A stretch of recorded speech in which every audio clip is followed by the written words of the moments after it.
Ashan is a genius, but he appears as a bad pupil to his teachers and his parents. Every day, he shows up at his home in a messy look, as if he soaked himself in swam. He even coils the test marked low score and throws for the dog to play. He eats with dirty hands, never obeys his mother, fights with children in his neighborhood. These kids' parents even get familiar with Ashan's parents. But Ashan's brother is entirely different from him. He always ranks first in his class. In class, Ashan unconsciously stares at the puddle. The teacher tells him to read English literature. But he couldn't. So she gets mad and expels him out of class, forces him to stand outside. His mates laugh at him. He drops class, runs away. When he goes back home, he tells his brother. His brother is amazed, and Ashan describes everything that happens. Ashan has a great love for colors. His pictures can make you fall in love in just a second. Ashan studied grade 3 2 times. He couldn't write a single word, and this upsets mother a lot, because she didn't know where the problem is, her son or his teacher. The final math exams were delivered. However, Ashan can't focus. He starts to let his imagination goes wild. He thinks of himself being a captain who is completing the missions, while the numbers in the exam turn into planets in the universe. Through all of these images, you can go to the conclusion that he will continue to study grade 3 again. At the same day, his father found a letter of Ashan. He wants to drop school. This drives the father insane. Ashan was honest. He didn't lie. He said he was wandering on the street. His parents care for his safety, but they have never asked why Ashan insists on avoiding study. After a few exchanges with the teacher at school, they realize Ashan has never brought his exams or tests home. His scores remain 0. The president assumes Ashan has trouble with intelligence. He suggests they send him to a special school. This really confuses his parents. The father starts to blame the teachers. In a class with 60 pupils, who knows if they truly take care of our child? The mother starts her complaint, too. She says she has sacrificed her job because of her children. She even urges them to try harder every day. It just doesn't work. The couple finally blames the school. They decide to let Ashan goes to a boarding school. Despite him begging and crying, his parents show no mercy. The father believes that Ashan's imagination is the reason why he doesn't study well. Ashan was sent to a boarding school. Though the mother wasn't contented, she still left him there. Ashan does study diligently.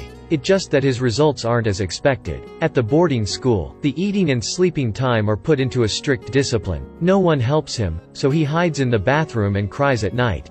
Day by day, Ashan learns to be independent. The teacher has him sit on the first row, and asks him to translate a poem. His answer didn't satisfy the teacher, but that's the essence of the poem. Seems like only his tablemate can share with him. In art class, Ashan starts to stare at the birds outside the window. The teacher throws chalk at him. He even uses a ruler to punish Ashan. Greater than the teachers here behave unfriendly towards Ashan. Every single word seems like they are flying with Ashan. It's not because he isn't hardworking. He tried his best, hence, he has to bear the teacher's complaints every day, and even being made fun of by his friends. What a pity. The teacher calls his parents. They can't understand why. So mother and father take him out to relax for a while, then leave him at the boarding school again. Until recently, the school has a new art teacher. The whole school are curious, because the way the teacher shows up is weird. He cosplays a clown, and plays with his pupils, but Ashan keeps silent all the time. The unusual thing about this teacher is, he can help his pupils broaden their mind. In his first class, he gives each child a blank paper, and encourages them to use their imagination. They can do whatever they want. Imagination is Ashan's strength, but he can't draw. But this time, there is no punishment. He even cheers Ashan. कोई बात नहीं, कोई जल्दी नहीं.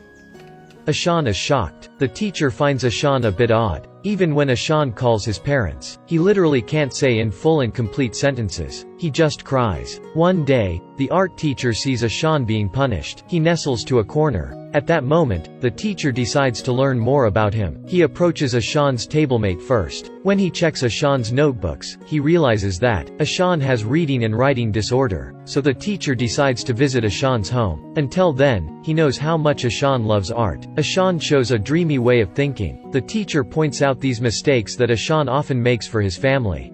But he writes D. While he makes DAB, Ashan makes mistakes with the same alphabets. That's as the common symptom of people who have reading and writing disorder. If you can read, you can explain the meaning. The father was enlightened. He feels ashamed. It turns out that Ashan has been painfully suffering from this disorder. He can either button or tie the shoelace himself. He can't grab the ball that his brother throws. He can't even do the smallest thing. Ashan's belief, which was destroyed at the early stage, now gets weaker. Even art, the thing he likes the most, but now he's about to give up. This disorder has nothing to do with IQ. The teachers can tell he's a clever boy when he sees his pictures. He made a decision. He will discover the inner world of Ashan. He tells his pupils the story of a person who has reading and writing disorder. He says that geniuses like Albert Einstein and Leonardo da Vinci, or Edison, they are all contracted this disorder. He hopes this can comfort Ashan. He admitted he had this disorder when he was young, too. So he shares deep sympathy with Ashan. Ashan is just like his reflect mirror.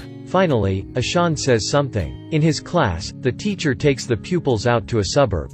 Ashan suddenly comes up with many weird ideas. He uses the small things that he collected, then cover them on a branch and assemble everything to make a little ship that can actually work. The whole class give him a big applause. Ashan is changing. The art teacher even asks the president to have extra classes with Ashan. Under the teacher's guide, Ashan keeps on developing. He can now read and write. Soon, he can absorb the knowledge of grade 3. The teacher tries to exploit Ashan's gifted art talent.